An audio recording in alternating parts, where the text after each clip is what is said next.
This is a presentation that is brand new. I've been working on it for over a year, and there's some data that I have today that's going to make it worth it. So, I'm super excited that you're here. A little bit of background about me. I've been on YouTube since the beginning, 2005. I own a company that focuses primarily on audience development and growth, and we work on monetization strategies. We do a lot of paid strategies as well. We get that world. I'm pretty much certified in everything you can be certified in on YouTube and Google. I generated 33 billion views, 21 gold play buttons, got my 21st the other day, it was really fun, and 19 billion views on Facebook. Here's something that you don't know about the 21 gold play buttons. I have goals in my life, and it's not necessarily putting the gold play button on the wall or anything, but I wanted to get it in every different vertical I possibly could on YouTube just to prove that it can be done in every vertical. I truly do believe it, and we're going to talk about that today. But we're going to start with misconceptions on YouTube. There's a lot of different misconceptions on YouTube, and I get a lot of people reaching out to me as YouTube support, and they're like, hey Derral, something's going on with my channel. And I hear the terms all the time, my channel's dying, my channel. Now, if there's one piece of information I want you to walk away with, is this. It's not about the channel anymore. It's not about your YouTube channel. Hasn't been about your YouTube channel for a very long time.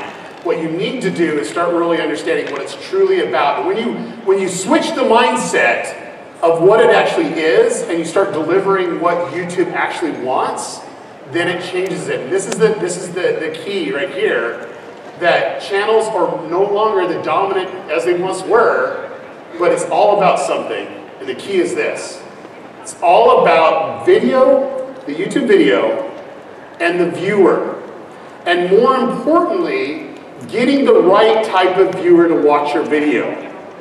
And what we're going to kind of talk about this is really going over the algorithm and what it's looking for and helping you. And I can truly show you what you can actually do to improve. And big applause to YouTube. I know YouTube has gone through some difficult times, but some of the things that they're introducing now are game changers for you as creators and also brands. And I'm going to talk about that specifically in this presentation.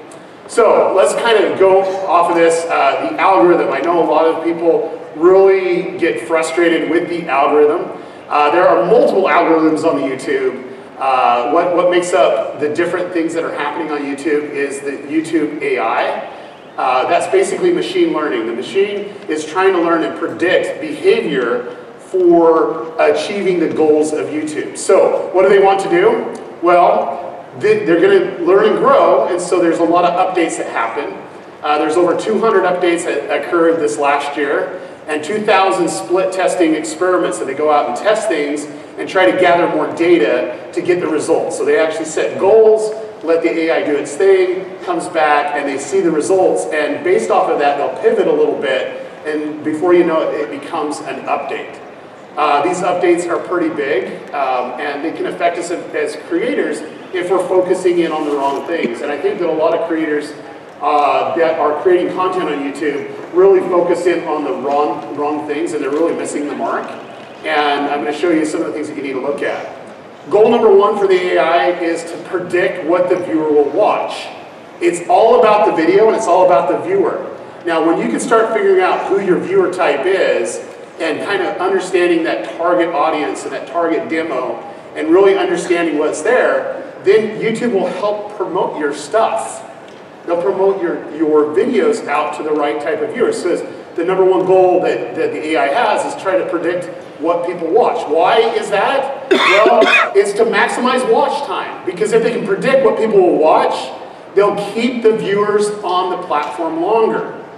Now, this is the key, is creators that understand this, that really just understand, look, I understand my target niche. I'm very localized on my channel. I understand what's going on, and you're giving content that resonates really well with an audience, and you get them to come back to YouTube day after day, then you are going to be blessed by the YouTube gods, and you will literally start getting views. But today I'm going to explain to you that it's changed a little bit, And it's good for content creators, really, really good, because understanding these goals will help you achieve your overall objective. Now, there's a paper that was released a couple of years ago by some engineers really talking about the algorithm, really going in depth on Google Brain, which is the engine for the machine learning on YouTube. There's a paper you can find online, really, really in depth. My head's still spinning from some of the stuff that they're actually talking about in some of the equations. But ultimately, it's the goal of predicting what viewers want. So I want to kind of explain an example of how the AI interacts. Now, let's just say that we have a viewer. This viewer loves to watch YouTube on their mobile device. Okay, so when they go on their mobile device, YouTube's starting to gather data on them specifically, and they're starting to figure out their viewing behaviors and patterns. So they actually have viewing behavior and patterns for all of us, and they're starting to identify what we're going to watch. What is a higher probability for us to watch next? So that viewer goes on the mobile device, looks at their phone, and says, okay, these are the results that I get. I got video A, video C, and video B that's being suggested to me because I'm on the mobile device. Well, they get home, they turn on their Apple TV, and they get different results. Why do they get different results?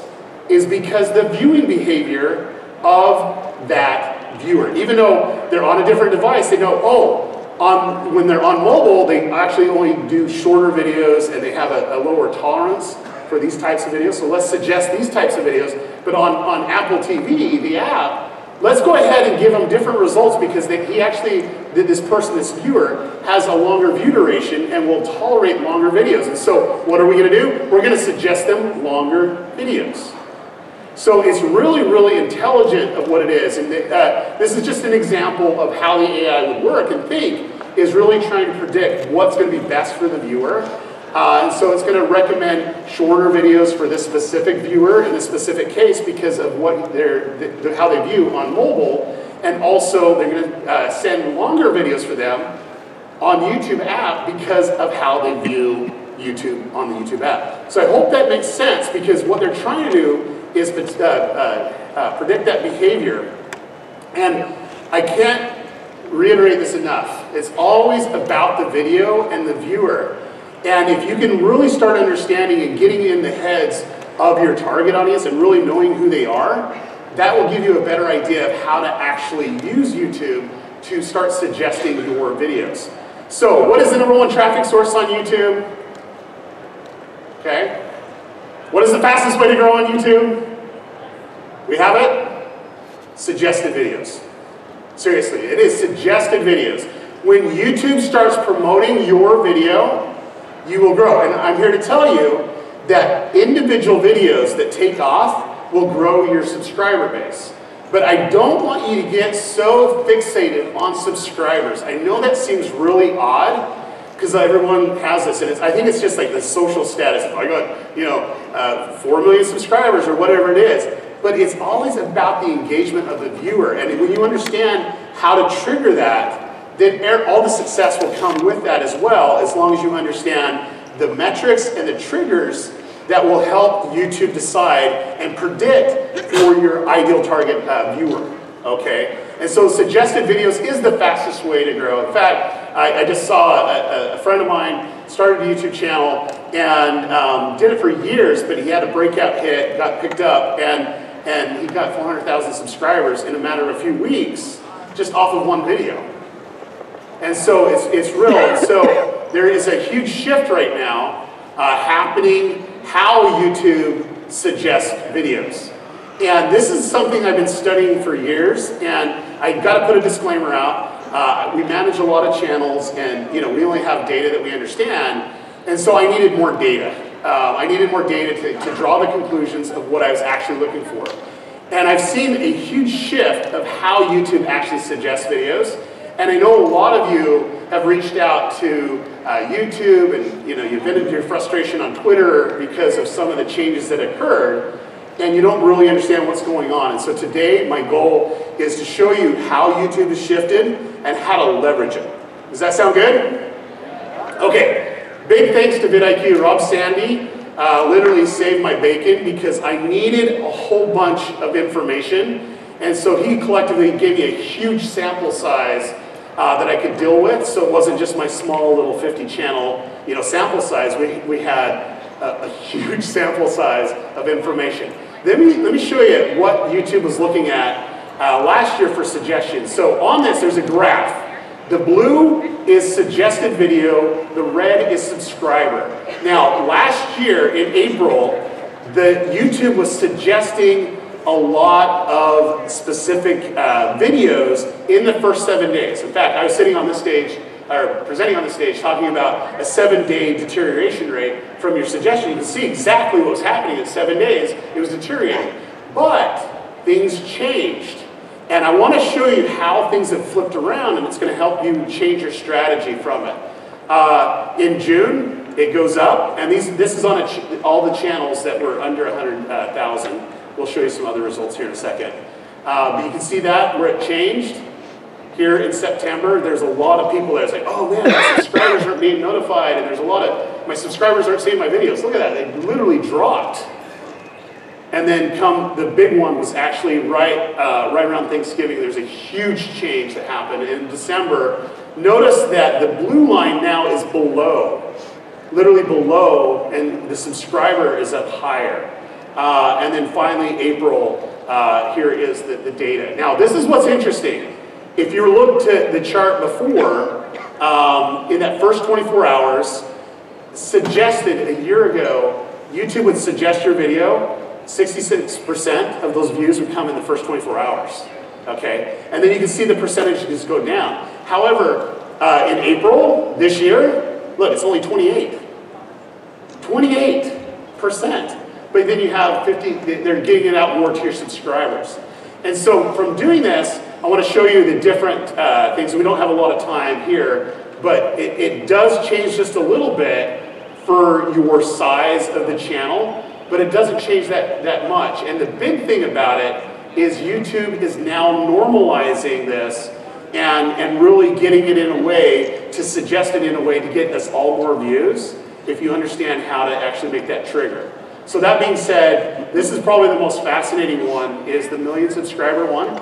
Notice suggested videos was 66.7% in that first 24 hours last April. This April, it's 16%.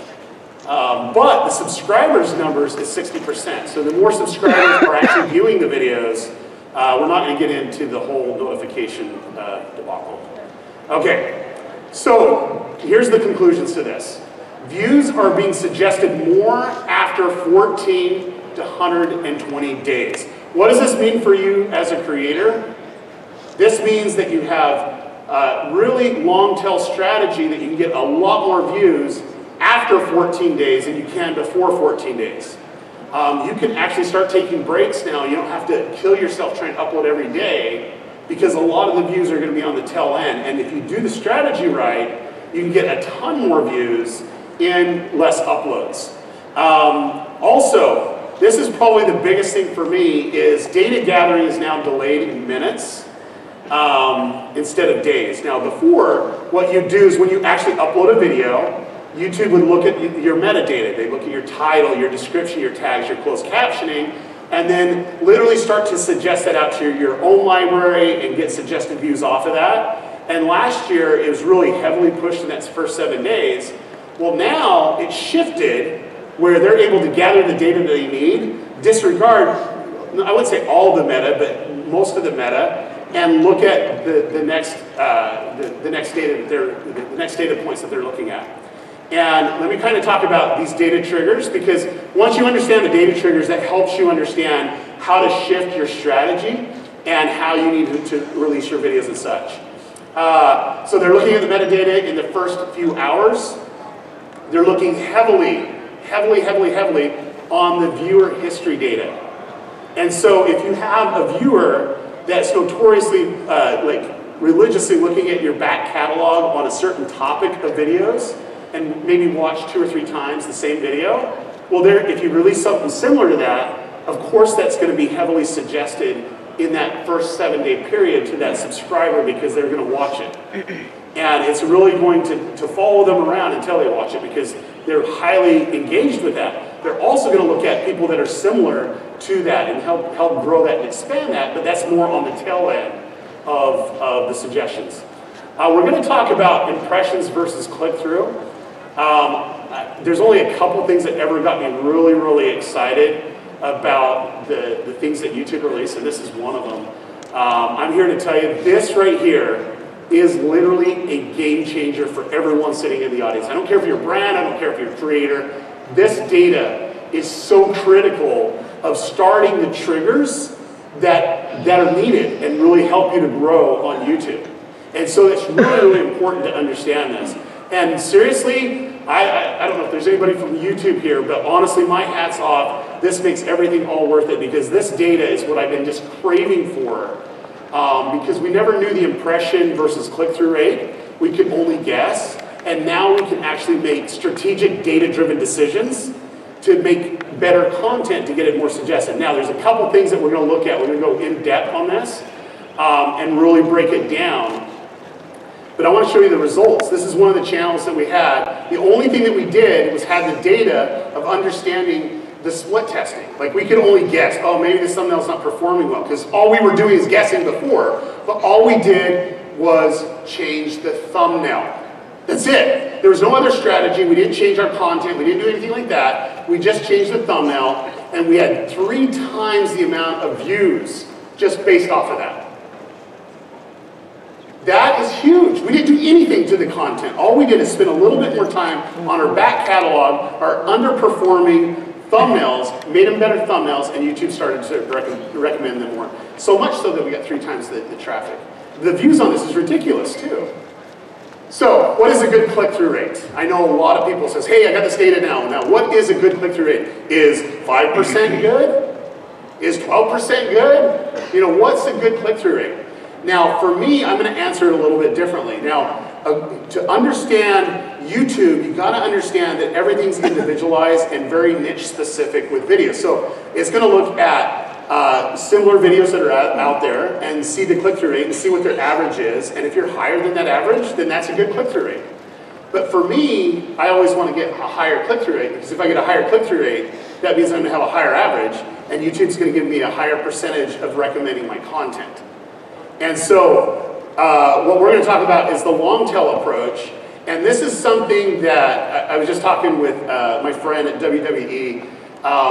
Like, this is a strategy that bigger brands and stuff actually do, is the long tail approach. They not only put out new content, but they're going to go through their back library and figure out how to maximize it, because YouTube is now promoting older content really, really heavily. And if you can optimize that, you can get more views without even increasing your workload.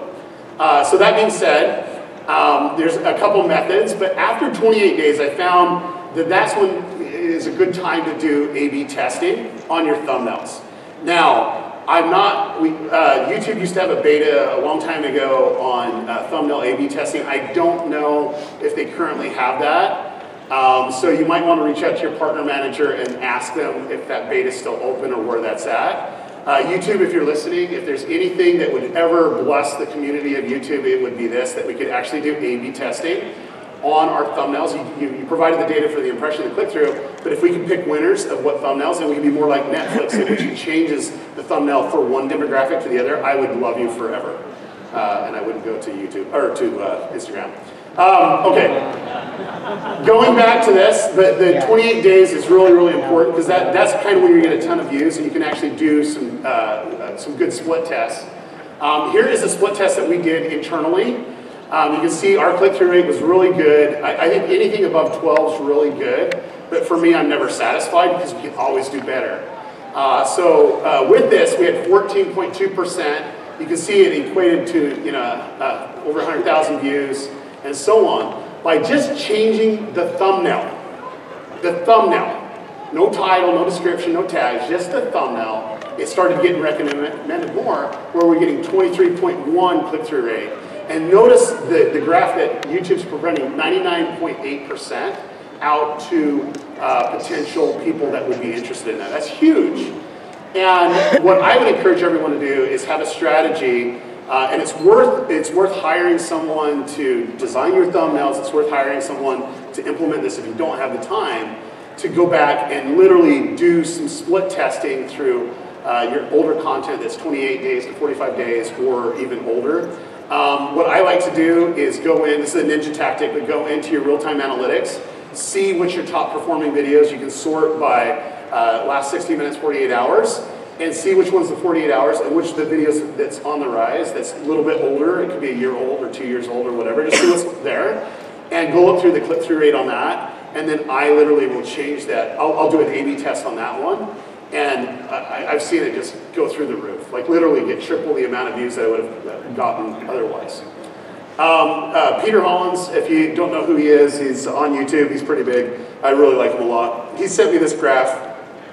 If you go to TubeBuddy, go to tubebuddy.com/go, you can get this tool. It does split testing for you. And it does it in a way that's okay. It's not the best way, but it's the only way that I found possible to actually do good thumbnail testing, A/B testing. Now what I do is I run these tests on my older content. I do not do it on the newer content, and I'll kind of talk about that strategy of how you actually need to do that.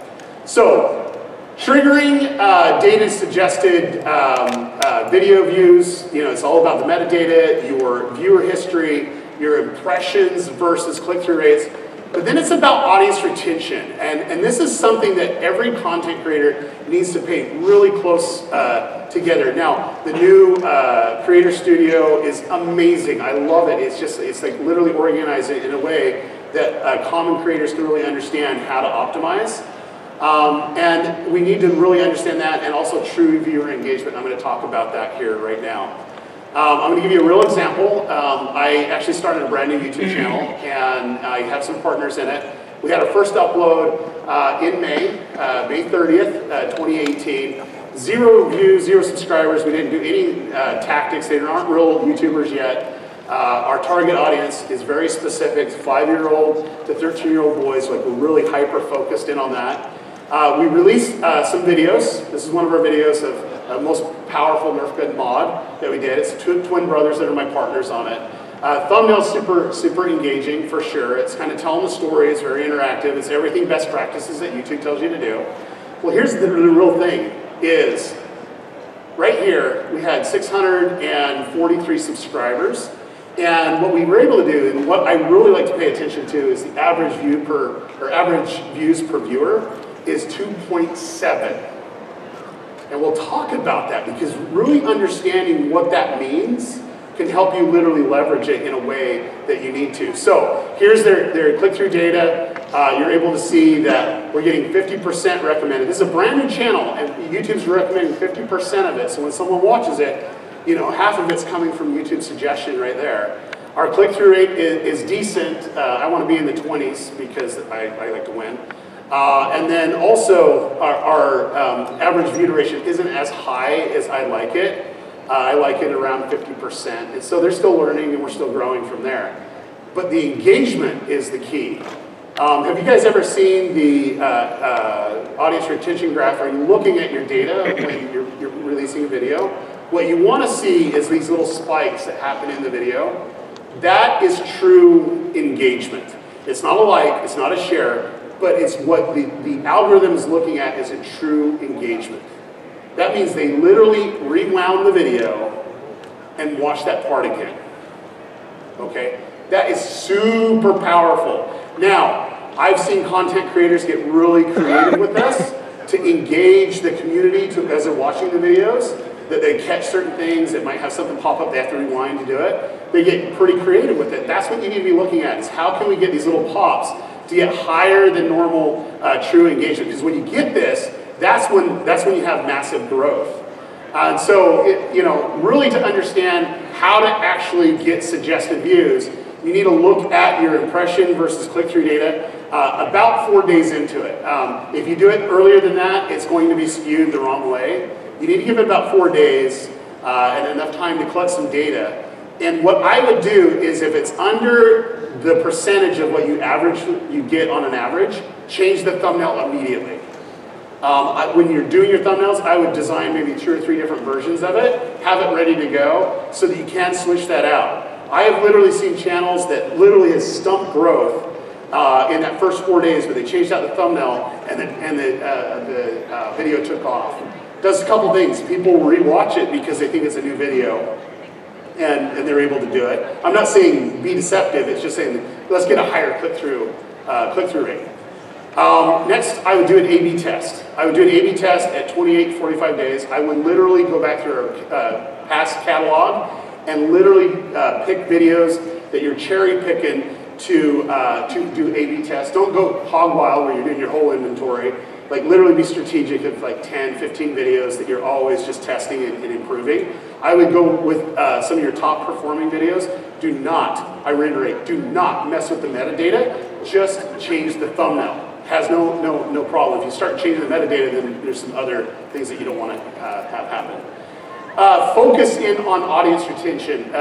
Try to get it in the Goldilocks zone. The Goldilocks zone is 50% of the people that actually started the video finishes the video.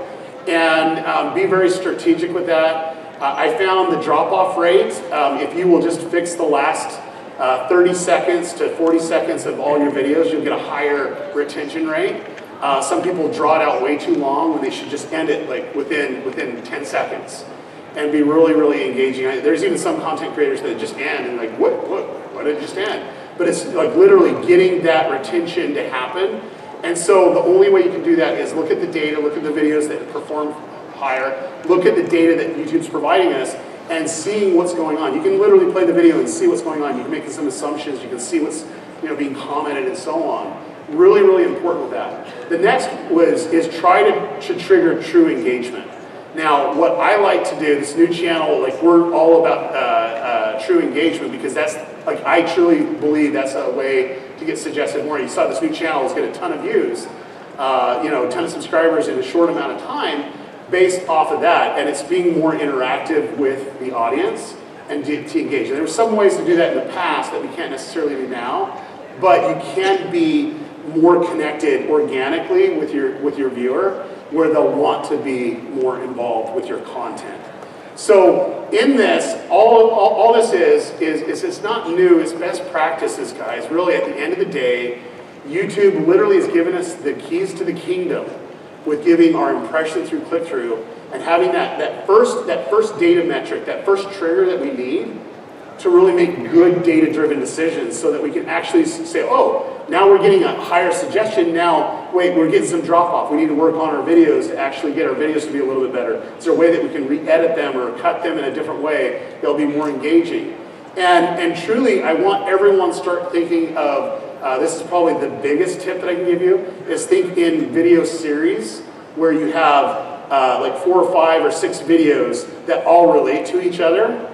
That is super important because what it's going to do, it's going to feed off each other and start going from there. And if you can actually get it where similar channels that have a similar type of audience is doing the similar type of things, then you can start feeding each other suggestions as long as you have a lot of crossover viewer data. And so you're able to see a lot of channels. Like one of the ones that I really like is Stephen Carter Share, Lizzie Sharer's channels. And that's what they're doing. They like literally do videos that complement each other, and they're able to grow from there. And so realistically, at the end of the day, check your information. Don't overanalyze where you have paralysis, but be very strategic of looking at your click-through data. Whatever the percentage is, let's make it go up. And then really look at your audience retention and go from there. Now, I've had a couple of people that says, hey, I got 78% click-through rate. No one sees 78% click-through rate. I'm doing pretty good. I says, well, there's a little graph above that of how YouTube's actually promoting that. If you're not getting it to the 80, 90, 99% of YouTube suggestions, then there's a problem with that. So yeah, your click-through rate's good, but your other problem is in the other data that YouTube's actually looking at. So guys, thank you so much for coming. There's so much you can learn here. There's a lot of creators that can really do it. Now what I'm going to do is after the session I'm going to go outside and I will answer your questions until I lose my voice. That's why I'm here at Vidcon. I really want to answer personally your questions and so on. Thank you so much for coming. I hope you have a great time.